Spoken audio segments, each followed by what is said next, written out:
Hello, everyone. This is Scott with Personal MBA Coach. Excited to be here today to talk to you about writing the best MBA essays. And I'm going to turn off this virtual background. It looks like it's making there we go. Okay.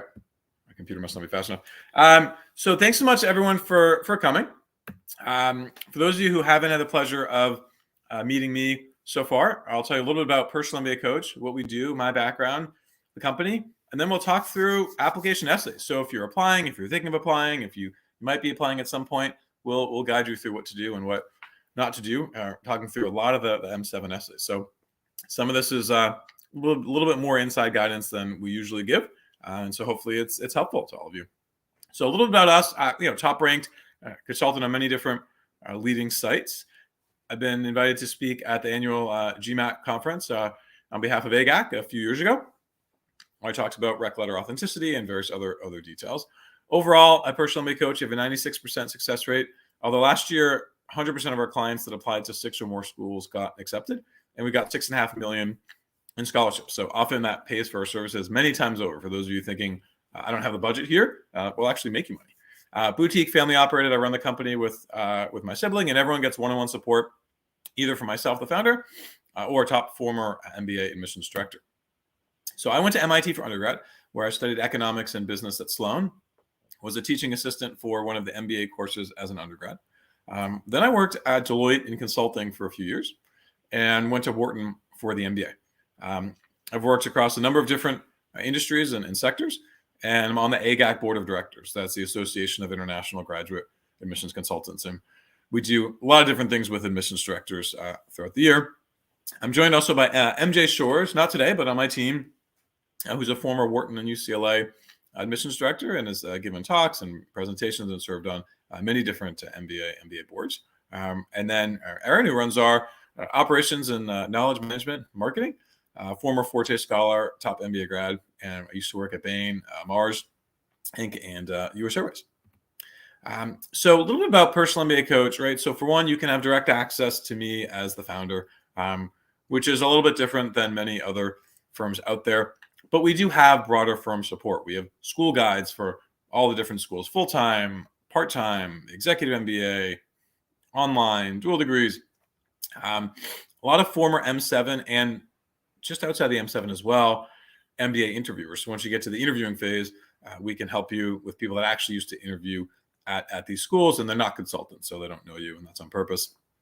We then have a great team of editors, so very small team, but leading Harvard PhDs, masters and PhDs in journalism, creative writing from some of the top schools out there, and a pretty extensive knowledge base. And some of this is only available to clients. Some of this is sort of on our website for everyone to download and access, and a pretty detailed project management system. So we help you to think through what you need to do every step along the way, each week, what the tasks are, et cetera. So that's a little bit about us. We'll tell you more about us as we get into the presentation and go forward. But for those of you interested in learning about what you can do to work with us, shoot me an email, Scott, SCOTT at personalmbacoach.com. I don't bite. We guarantee you'll be happy with everything that we do. So essay development, right? So essay writing itself, it's a multi-step process. First, you brainstorm. Then you outline. You don't have to outline. You can skip this if you want. But the reason why it's nice for sometimes our clients to outline is it makes sure that we can guide them through that process, and you don't write 200 words about your grandmother, let's say, at the start of a Stanford essay, when then we think about, actually, let's just focus on you. So it's nice to make sure you have the right number of words per section in the outline. Then you think about drafting, right? You're writing content, you edit again and again, and you proofread. I put this down here to make you think about the fact that you want to leave enough time to go through each school. Now, we can do a lot of schools. I just signed a client just today, started 20 hours of tutoring in a whole bunch of schools. Let's say it's more than 6 or 7, and we're targeting this round, which means there's a lot of work to do in a short period of time. So how do we get there? Well, first of all, make sure that you always answer the question asked. If you go off target and you start writing what you think they want to know, it's just going to take longer to go through the process. So think about what they're asking, and consider why it was asked, right? So let's take, a school like Kellogg. Okay, Kellogg does not ask about goals in their main MBA essays at all. You won't write your goals. You won't write about Kellogg, and that's by design. So if you're answering the question about values and you start talking about why Kellogg is right for you based on the values that they have, that's not what they're looking for, right? And so make sure to be answering the question asked. Now, if you are working with a professional consultant like myself or MJ from my team, of course, then maybe we can guide you and tell you what they're looking for, because we do a lot of things with admissions directors, often travel around the world and give a lot of different talks and social events, so tend to know the decision makers. But other than that, if you're doing this on your own, we want to make sure to answer the question asked. Now, in previous webinars with GMAT Club, like the one last week, we had former clients come and discuss. I don't have that today, but if you want to learn about what we do and learn from clients, watch our testimonials on personalmbacoach.com, not just to get a sense of what we do, but also to see what people are thinking about and what kind of advice they have to give. So look, don't write what you think they want to know. While it's okay to include some context, make sure to not spend too much time on it unless they specifically ask for that in the question, right? And schools are placing varying levels of importance on specific criteria. And so we'll get into more of that in a minute. Any questions, please type them into the questions comments field, and we'll go over all the questions at the end. When I'm screen sharing, I don't see the questions, so I'll see them all at the end. So think about your career goals, right? But don't overthink them. I'll say this again. Don't overthink your career goals. Sometimes we have clients that get bogged down by all the nitty gritty. Should I write this? Should it be this function or this? Or how is manager right? Or maybe a senior manager? Goals are very important, right? And we can make sure that they're perfect for you.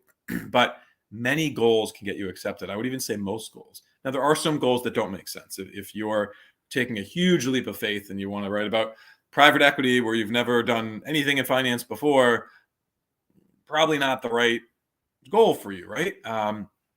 But simpler goals are better than more complicated ones. What I mean by that is what happens when you submit your applications. And we have another webinar that we give. It's on the GMAT Club page. I think it's on our YouTube page. It's definitely on our website somewhere, where it's behind the M7 admissions curtain. And we go over what happens when an admissions director reads an application. How long do they spend on it? And all these sorts of things. So definitely look for that. But one thing they do is they look at the goals and they read and they think about, can we help this person to accomplish these goals, right? If they're too big, if they're too large, maybe the school can't help you. And it's nothing to do with you, more so to do with the school resources. If you like your current company, go back. Why not? Sometimes people are nervous. I don't want to write, I'm going to go back to my company. It's not ambitious enough. Who cares? It's a good goal, especially if they'll take you back. That means 100% placement rate for you. You'll definitely get a job, and that's what schools like to see. So in general, be decisive and be specific. Make sure to show school specifics, but make them specific, right? So not just Sloan has innovative professors, or Kellogg, it's got some marketing classes, things like that. Now, here's a trick. You're not going to write this in your essay because they don't ask about Kellogg. But let's say if you're in an interview and you're talking about, school specifics, you definitely want to be very, very detailed, right? Why do you want to join their unique campuses? Be consistent, right? But not too repetitive. So you don't want, how many bikes? A lot of red and white bikes here. All the pieces of the application puzzle should fit together, right? So show them what makes you unique. If you have a theme, and hopefully you do, right? Make sure it appears throughout the application. So your recommenders might touch on something along with theme. Essay 1 should touch on it, maybe Essay 2 a little bit, but try not to tell the same story many times, because you only have so many different parts of the application and you want to show different sides of you. So if you're an amazing real estate professional, that's great, but I don't want to see real estate everywhere in the application.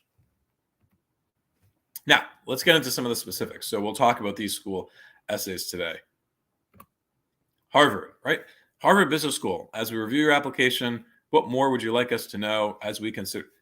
Write whatever you want, basically, right? It's an open question. There is no question. There used to be no limit. Now there's 900 word limit, which is great. And we were talking with Chad actually a couple weeks before they released the 900 word limit. I said that's great because sometimes people just write crazy long essays. So up to it's not 900 minimum, by the way. It's up to 900 words. So what should you do here? Maybe you're talking about an interest or a passion of yours. Perhaps there's some kind of issue that you've overcome, or a lifelong hobby that you turned into your career. You don't have to write about your career here. You don't have to write about Harvard. You don't have to write about your goals. You don't have to do anything. Make sure that there's an essay that's going to be worth reading, right? 1 in 10 people-ish get into Harvard. And so why are you not in the pile of 9 people that they say, thanks, but no thanks, we don't have space for you, right? In order to get into that one seat, you have to wow them. You have to make them convinced that they should be bringing you into an interview and they should be talking about something, because in the interview, they will grill you on your application. And it's not a standard interview, right? So we're not going into interview prep today, but we do a lot of HBS interview preps. It's not a standard, why do you want to go to school? And why is this school right for you? And tell me a time when you failed. That's not the HBS interview. I say that because it's all related to your essay writing. You want to make sure the topic is exciting. It should be personal and unique. You know, if you want to include a little bit of goals and HBS briefly, maybe, but you really don't have to. And at the end of the day, you know, think about what one theme is going to tie throughout your application. Now, is it the same as your Stanford essay? Maybe, right? In some cases, yes. But we were just reviewing a client's essay this morning where his topics are different. There's no overlap, and it's nice when there is, but sometimes there's not. So a little bit more about the HBS essay. You want it to be covering maybe why you made some decisions along the way. Perhaps you're talking about leadership and you're talking about impact. They want to see you as a leader. You know, being a leader is important to Harvard. And while you don't have to walk through, I was born in XYZ and then I went to, you know, IIT and I studied this and now I'm working for this startup and next I want to go and learn this and here's my future path and this is why the MBA makes sense. That's not the essay for Harvard. But you can cover part of that if it's relevant. Sometimes I have clients that have a real passion, right? And their passion maybe initially didn't fall in line with, let's say, their career. And so they talk about their career only to say, look, I started doing, you know, private equity, but it wasn't for me. I didn't want to do deals. And so then I ended up developing a passion for art. And through this passion for art, here's what I'm doing. And now I see that the art industry is really backwards. And here's what we need to do to change it. And so on the side, I volunteer at these events and these galleries, and this is what I do. And I'm really passionate about it. And here's my plan. And this is how I've led. And here's what I want to do going forward. It's possible to include that because it has this passion element. And it's not just I'm going from, you know, McKinsey to Google to, you know, XYZ. Can't say Twitter anymore. Nobody's going there, right?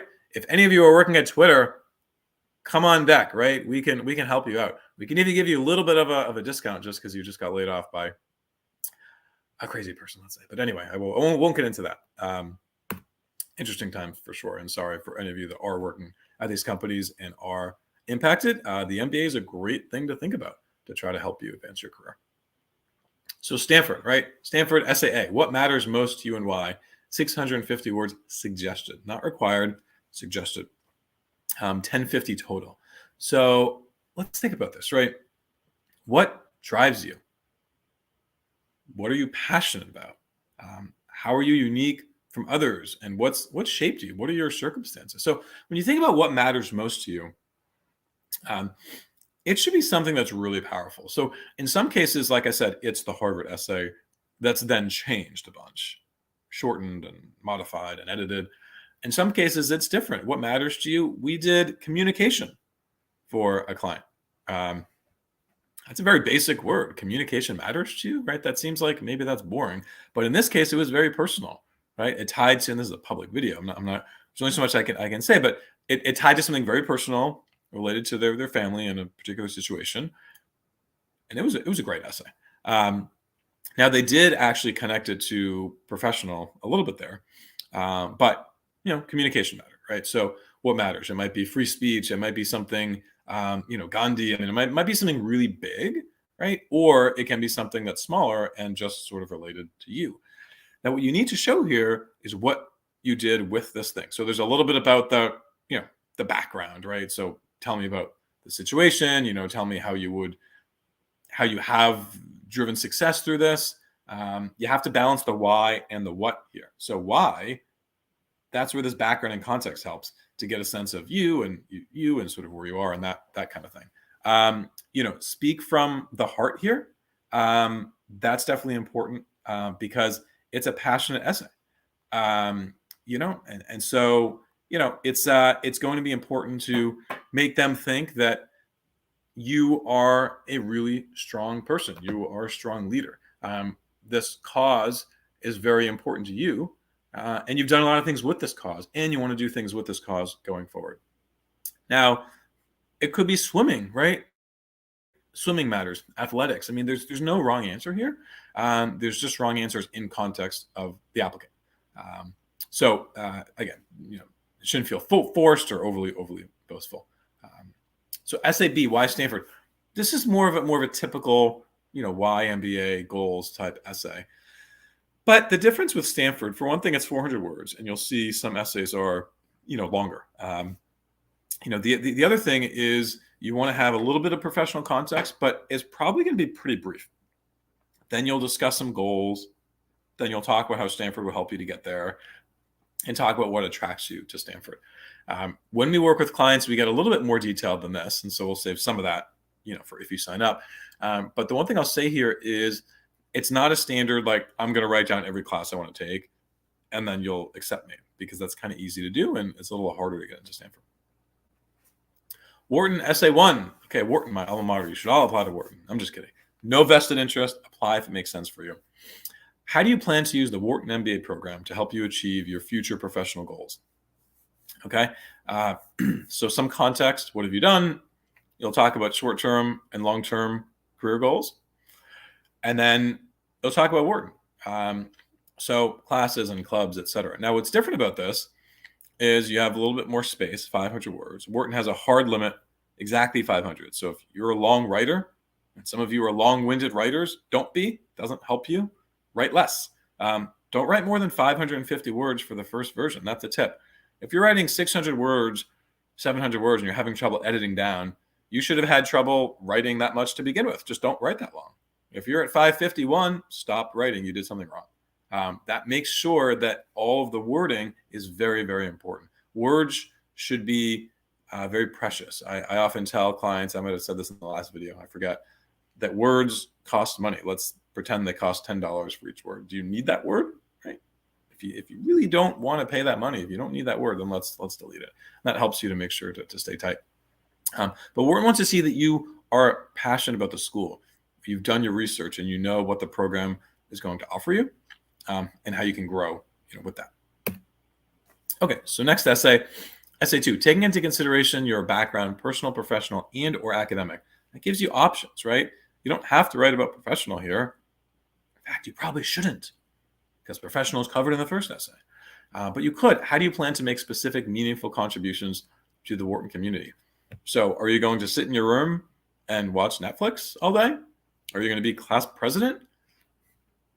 What's your contribution? Like, how are you going to give back? Maybe there's a couple aspects of you, and maybe you're talking about some leadership that you've had, right? So what are the things that you're going to do to make the community stronger?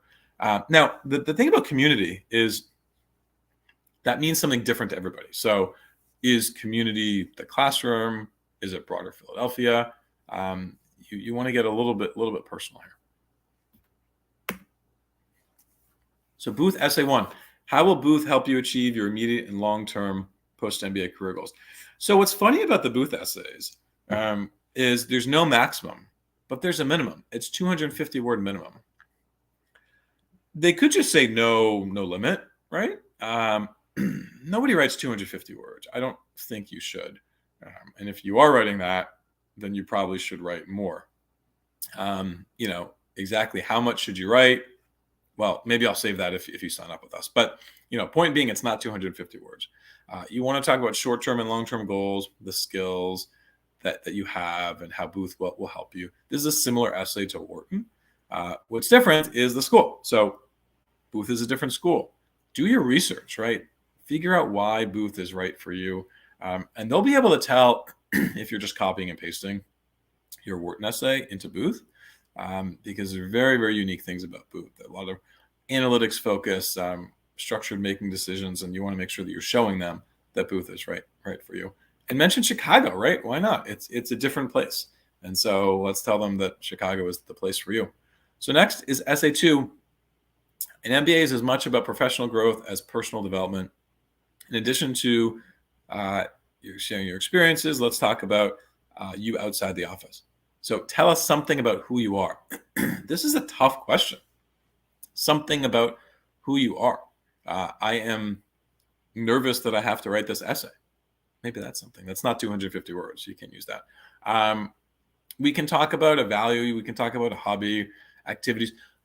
The biggest challenge that applicants have with this is they say too much stuff.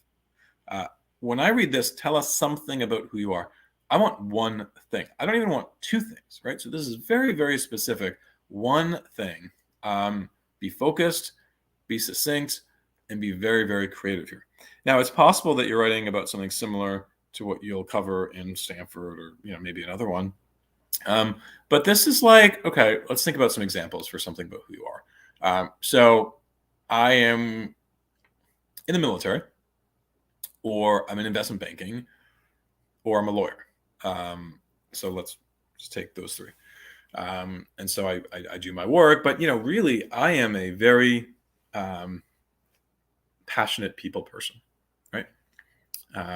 And I became that way because initially growing up, I was not the most outgoing, and I was made fun of for being a little nerdy and being a little shy. And that made me into a stronger person and made me understand how people think and feel, because people didn't understand how I felt and they didn't read my emotions. I'm making this up as I go, literally every word. And so this is how we work at Personal MBA Coach. We come up with ideas and stories and brainstorm. And so I have this image of this person, and I'm now just making up a story, and perhaps it resonates with you. Maybe that becomes your story, or maybe not.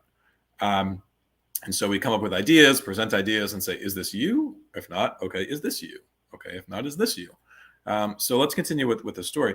And along the way, I decided that, I enjoyed connecting with people and reading them, because once I made that connection, then people ended up understanding me better, and I facilitated better relationships. But in order to make that connection, I really had to genuinely understand emotions, facial expressions, and how people feel. I started taking classes on this, and I did public speaking courses in school. And so I became a real kind of emotional intelligence focused person. And so that's who I am. I'm a real sort of people motivator, connector type of a person. Now, all of a sudden you have this image, and who knows what this image is. Maybe you like this person, maybe you don't. But the point is, you have an image of a person now hearing me say that. And that's what Booth wants out of this essay. They want to know who you are. So essay 2, of course, it'll be different for everybody. Kellogg essay 1, beautiful picture, by the way, gorgeous. This new building, it's on the water. We had a whole session with their admissions team a few years ago, and at Booth as well. And it was a lot of fun, besides just analyzing fake profiles with the directors and debating who's getting in and not. It was nice to see the campus, gorgeous campus. So Kellogg's purpose is to educate, equip, and inspire brave leaders who create lasting value. Provide a recent example where you demonstrated leadership and created value. What challenges did you face, and what did you learn? So professional or extracurricular examples can work here. You can pick whatever makes sense for you.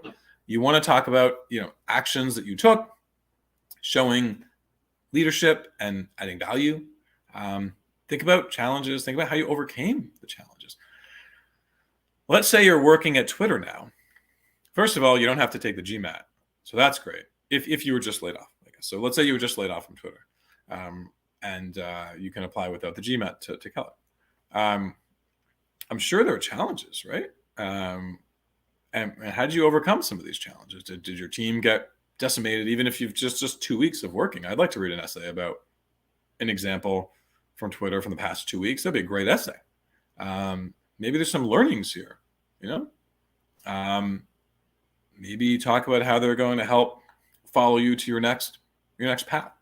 The reason I give that kind of example is because this doesn't have to be super large, like, I created this entire new employee onboarding process for the last year that led to, double the satisfaction ratings and 30% reduction in X. It doesn't have to be huge, right? It's just an example where you demonstrated leadership and you created value. And then there were some challenges, and then there was something that you learned along the way. Recent is important, though. Don't make this old. Nothing from college. Unless you're in college and you're applying through a deferred MBA. We do a ton of deferred work, by the way. So if any of you are in college thinking about the deferred applications, the deferred questions are sometimes a little bit different. So take note of that, and we can talk more about deferred offline. Then Kellogg too, values, right? Values guide you in your life and work, which is a bit of an assumption. Maybe values don't guide you in your work. I don't know. But anyway, let's say they guide you in your life and work. What values are important to you and how have they influenced you? So 2 values, 3 values. This does not have to be like a Mother Teresa value, a value of clean energy or, I don't know, fairness or equality. You can have an athletic value. Value is whatever it means to you, right? So what is important to you? What's most important is that they learn about you. And that's why they have this question. It's not to see who's going to write the best value or what's a more interesting value. Who cares about what the value is, right? What's important is to see how are you motivated? What do you do? And who are you as a person? What type of person will you be once you come on campus to Kellogg? So there's not any master list of values where they see, okay, he checked off that value, she checked off this value. It's just an effort to learn about you a little bit more. And that's why Kellogg has the video as well, right? So you have to do video questions. And that's also to learn about you. See what you don't have to, they're optional. But if you do them, then they learn more about you and they can see what you're like on video, make an assumption. You're assuming something about me based on how I'm presenting myself, right? Whether that's positive or negative or neutral, I'll leave that for you to decide. But that's one thing that's nice about the videos. They can then learn about you. Okay, so MIT Sloan. I won't read this whole thing. You can read this offline. If not, I'll bore you and I'll close the video. But basically, you're writing a cover letter, right? So taking the above into consideration, please submit a cover letter seeking a place in the MIT Sloan MBA program. So if you've written cover letters for jobs before, I would dust them off and take a look at them. Now, they won't be the same, right? Because for one thing, it's probably old. But you're seeking a place in the classroom at MIT. This is one of the hardest essays, I think, to write.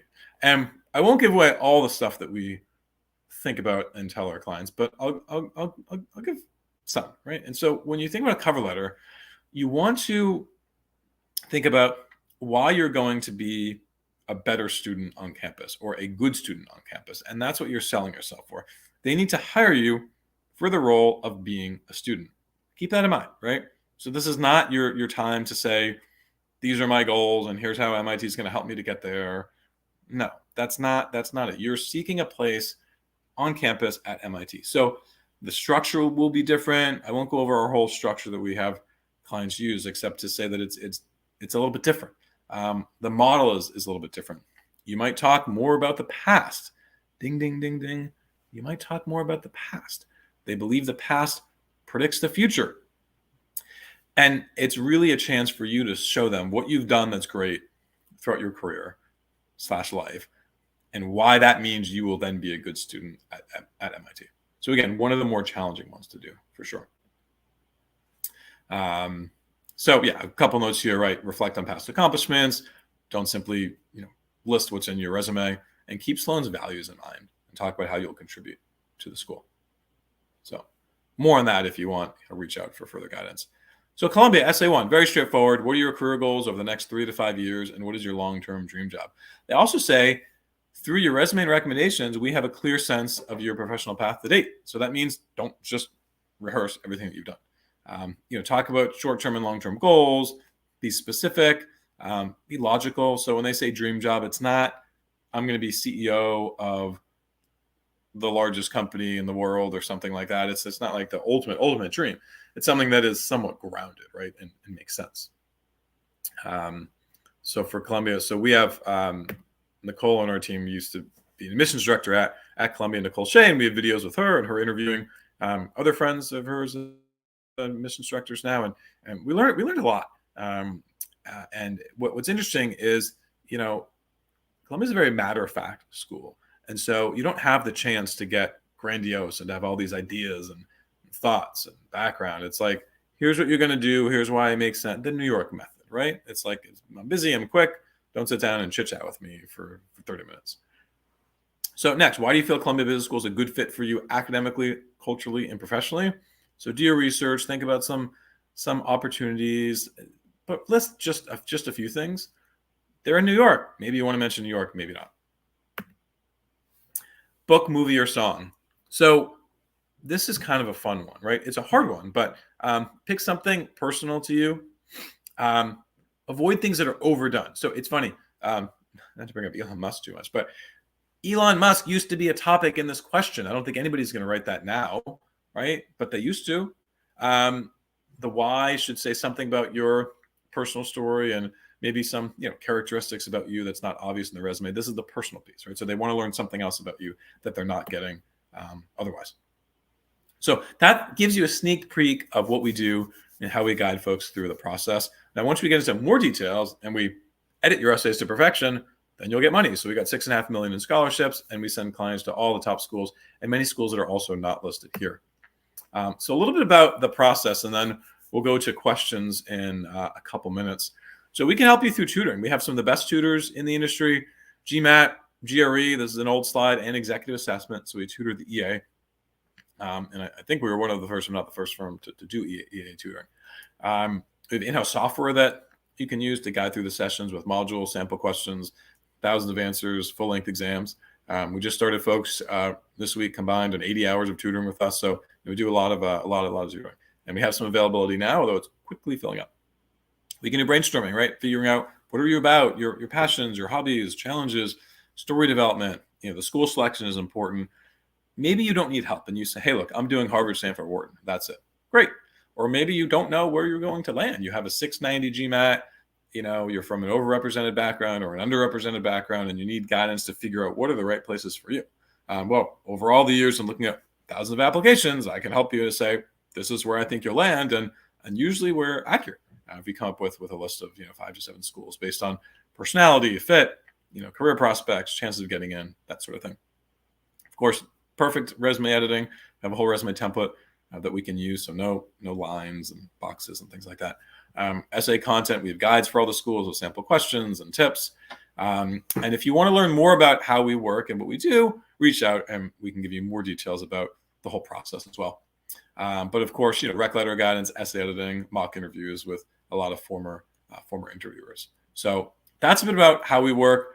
We do offer free consultations. Now note, they are only for people that are interested in hiring us. So you need to have the budget, you need to have a plan to pay for our services in order to have that consultation, because we're going to be discussing how we work together. We don't just do free profile evaluations.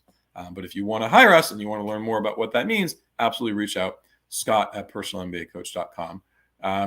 And if you don't have the budget, you can just visit our website and download different materials and guides and just kind of learn from some of the content that we have out there. Okay, so now we'll go to questions.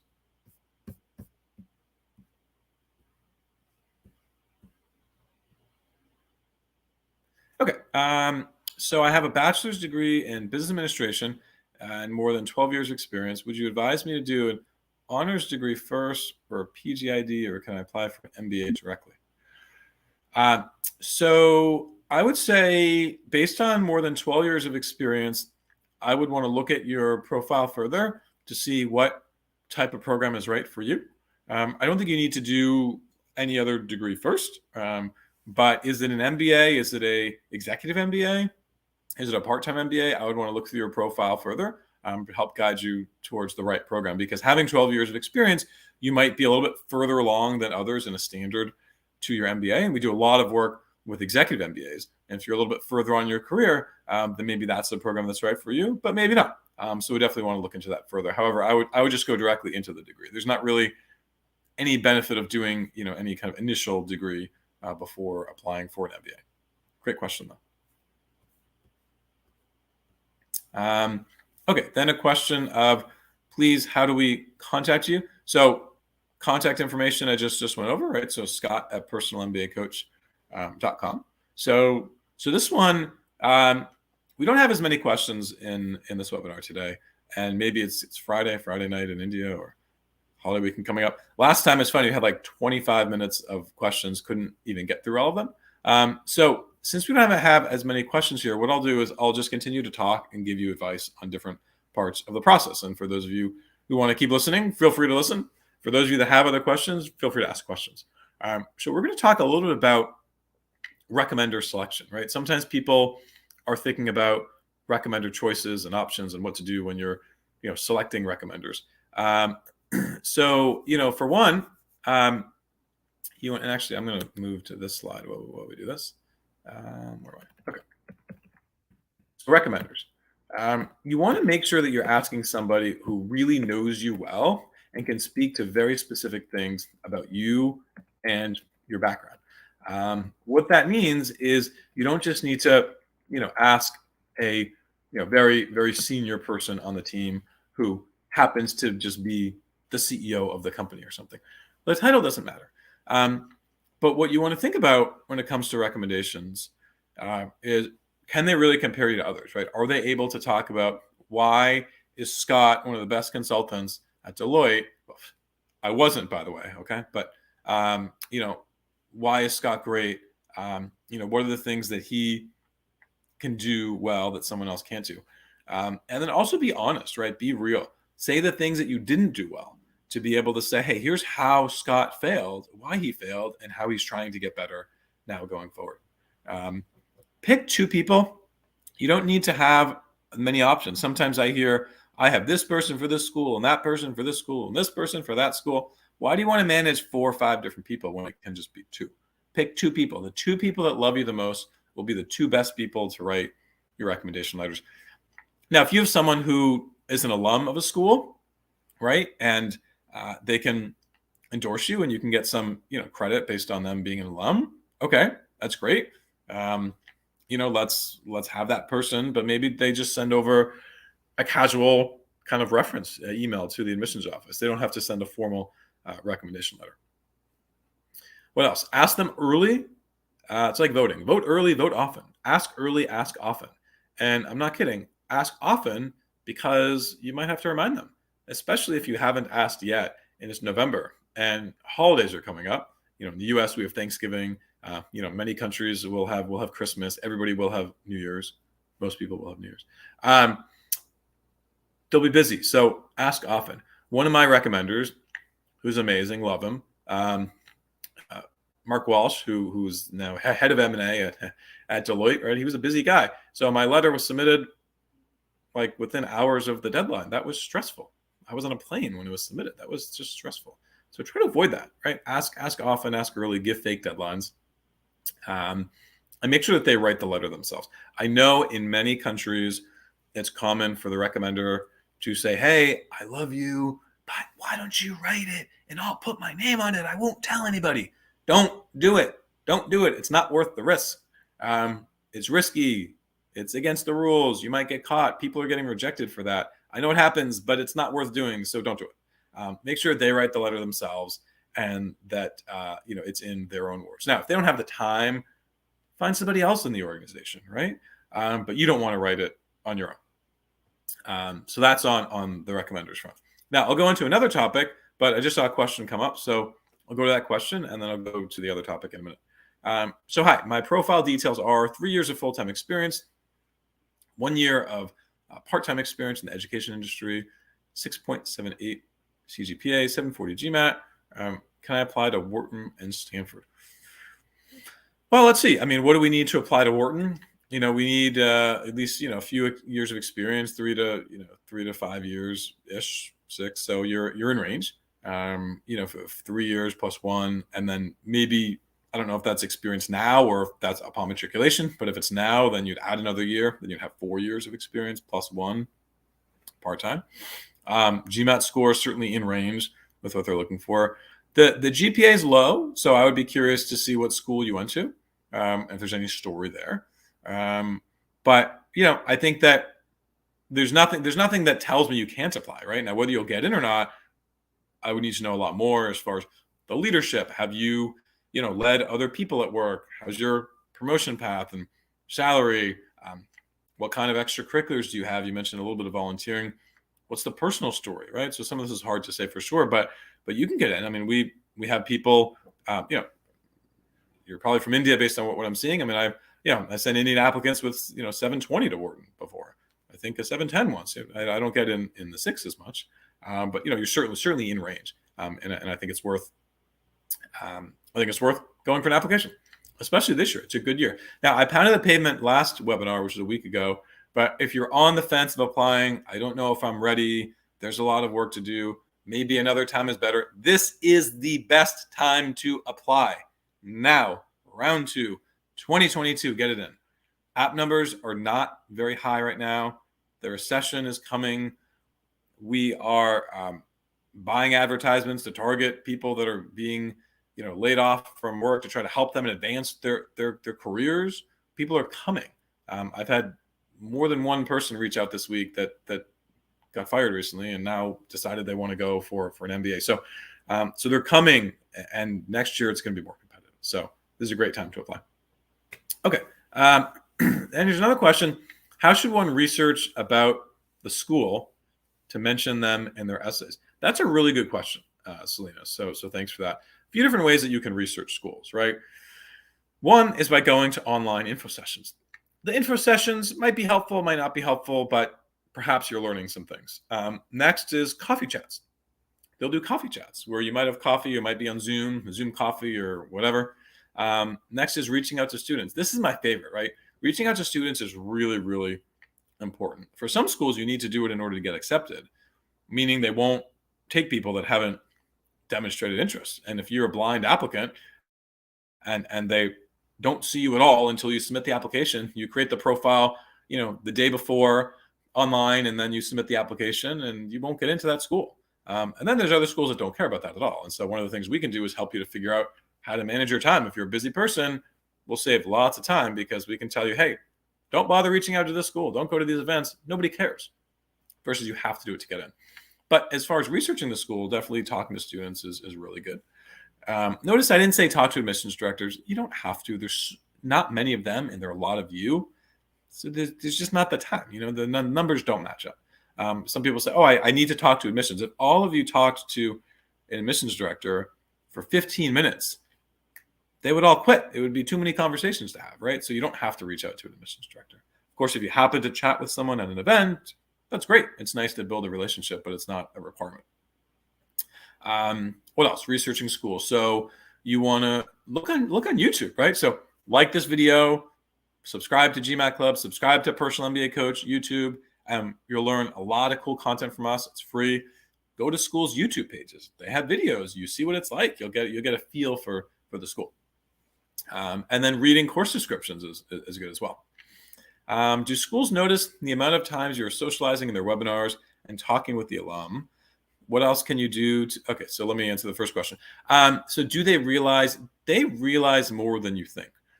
There are some sophisticated software programs where they look at engagement and they see what you're doing. They see if you show up. They see if you're going. I mean, they don't necessarily. Billy asked 6 comments and Selena asked 5 comments. Billy is better than Selena. It's not anything like that. But they're looking at broadly engagement, and some of this has a human factor, right? These are humans reading the applications, and yes, there's amazing non-biased training and equality and all of that, but a human is looking at a name. And if I happen to have engaged really well and I ask smart questions and I go to some events and someone recognizes me and then they see my application, they might, hey, I remember Scott. Scott asked some really good questions and he seemed pretty engaged. He seemed like he knew what he was talking about, right? That's certainly going to be part of the process. So it's not that there's an exact number of questions or events I have to go to, but the overall picture is definitely being evaluated 100%. For schools that care about engagement, again, and some of them don't care, but for those that do, it is being evaluated. What else can I do to make them notice me as an applicant without being too much? That's a really smart question, right? Because sometimes people do too much and it's like, hold on, you're just going to get rejected because nobody wants somebody annoying, right? Who's like so aggressive and going to every event and asking questions and sending long, watch the emails, right? Sometimes there's a hesitation or the temptation to, I have a lot of questions. I'm going to ask 9 questions in my email. Well, then I'm going to reject you because you're annoying and I don't want you in my school, right? So there's a human factor here. You want to be nice. You want to be easy. Just like we want clients that are fun and easy to work with, right? Schools want fun and easy clients even more because the individual isn't directly even making money from you like we might be as a company. The broader school is, but they'll fill the slots up with someone else. So be like a real genuine person.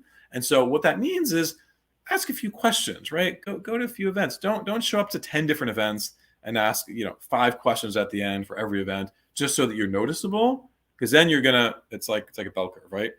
Doing nothing is here, and then all of a sudden you're going to be on the other end of the bell curve, and then you won't get accepted either. So hopefully that gives you some kind of an idea.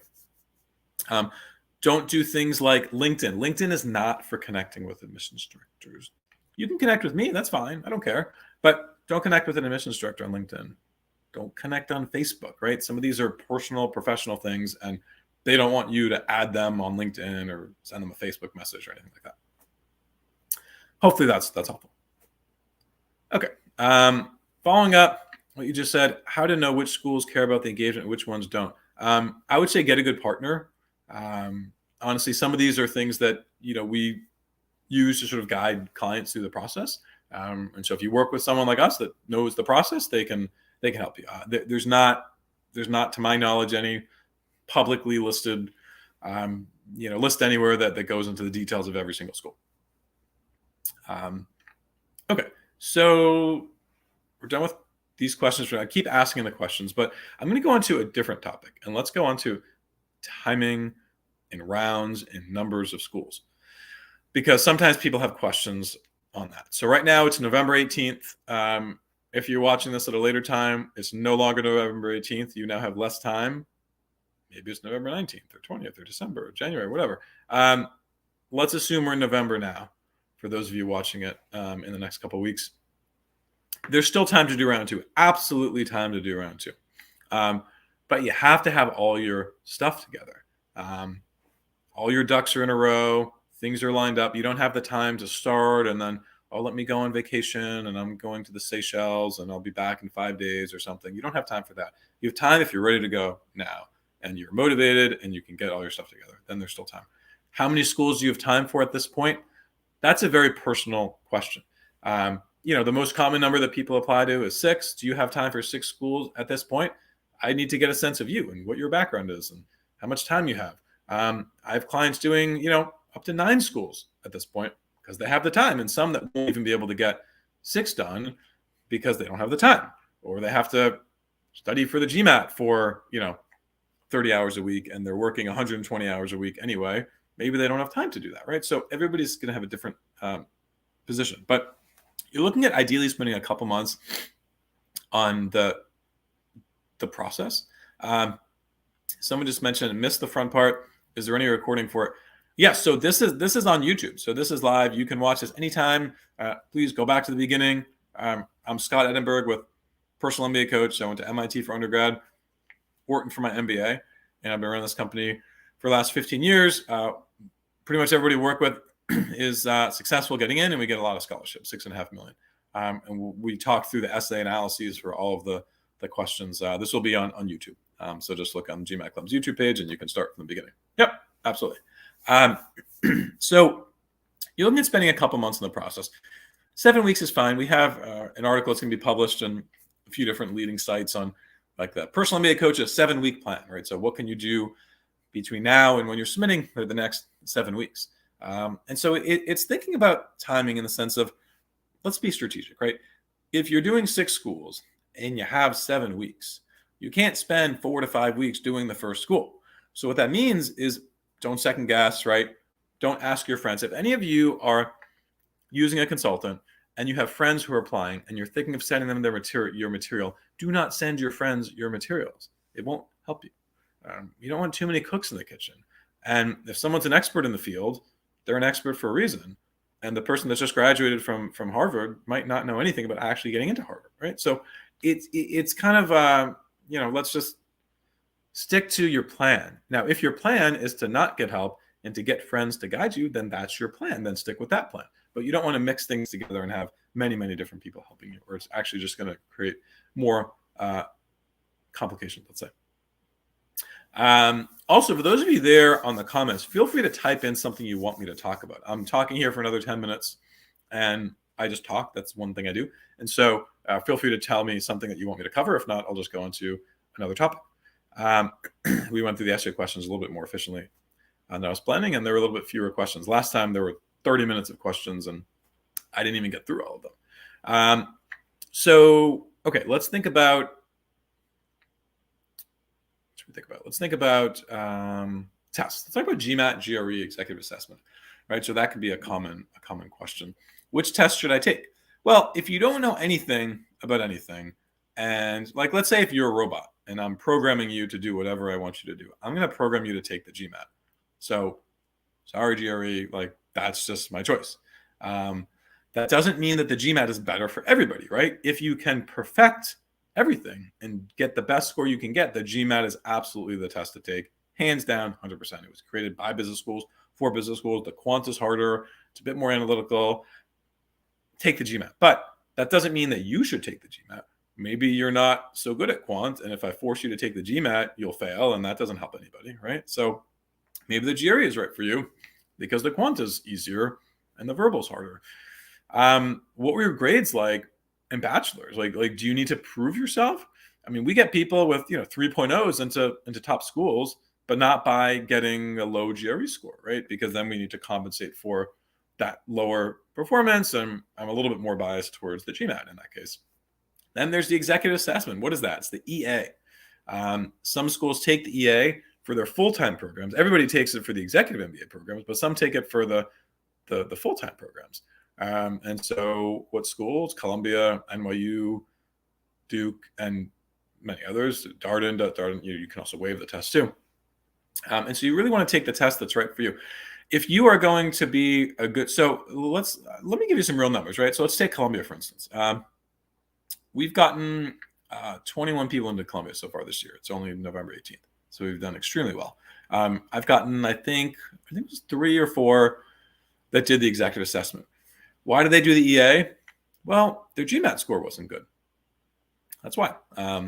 So, if everything else looks good and your test score isn't good on one test, try to take another test. And the EA might be like a backdoor way in. Let's talk about waivers for a second. Should you waive the test?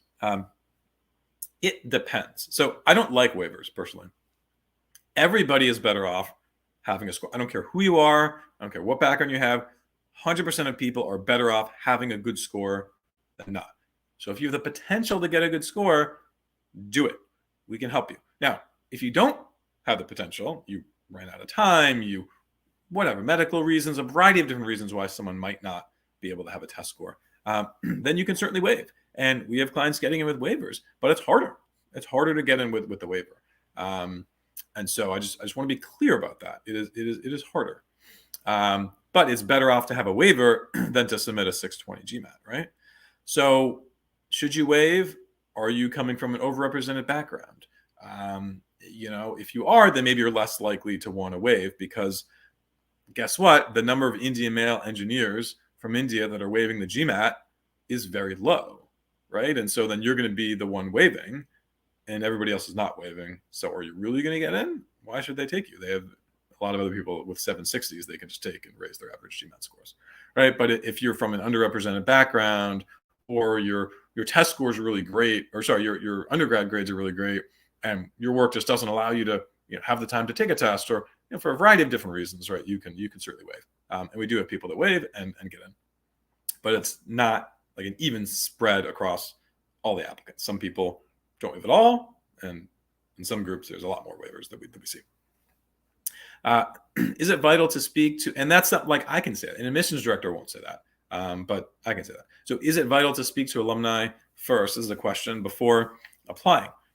Problem is not many alumni reply, and they might not put you in touch. So it's going to depend on the school, right? For certain schools, I would say yes. So let's take Columbia, right? I'll tell you now, Columbia is one of the schools that values this engagement. They ask in the application, who have you spoken to? You have to write down the names of people. So for Columbia, it is absolutely important. Now, it's not a 100% rule.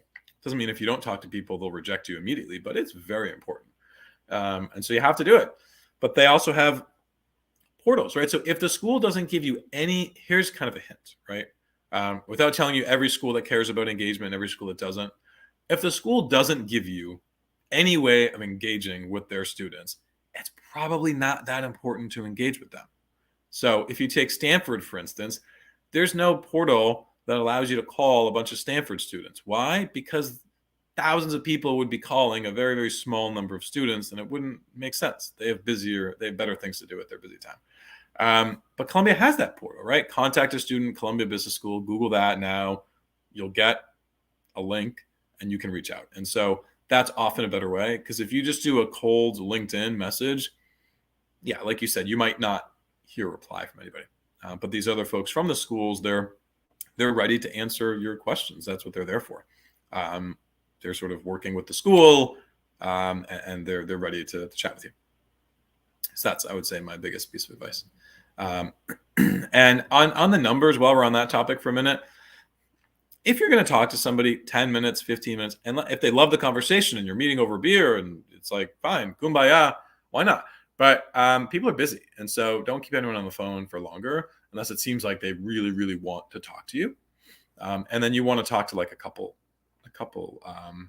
people at a time. You don't want to reach out to 10 people, and it's too much, right? And you're sort of taking up too many resources that other people could be using instead. So I guess with that, I'll wish everybody the best of luck. If anyone is interested in learning more about what we do, we have a lot of different materials. We have guides, downloadables, a lot of videos that you can watch, a lot of presentations. I've interviewed admissions directors on our website. Columbia head of the Executives in Residence program, I interviewed him on our website. So jump on our website and you can see, and hold on, here's another message. So thanks. I tried contacted via the university portal and not much success. Does this mean that the school is not worth applying to? No, I wouldn't go that far, right? I would say if you're trying through the school portal and it's still not working, I would keep trying. I would exhaust as many people as you can until you get some response. But no, you should definitely still apply. And if there's an instance where somebody doesn't apply for this reason, this is the kind of feedback that I give my friends in admissions to help them fix their systems, because something's broken. People aren't paying attention, and maybe they're too busy too. But no, you should certainly apply. Just keep trying. And if you try enough, I'm sure you will succeed. Okay, so yeah, I wish everybody the best of luck. Stay well. For those of you here in the US, have a great Thanksgiving coming up. For those of you abroad, hope you enjoy your weekend coming up, and would love to hear from you and connect if you're interested in getting some support. Thank you, Selby, and the entire GMAT Club for setting this up.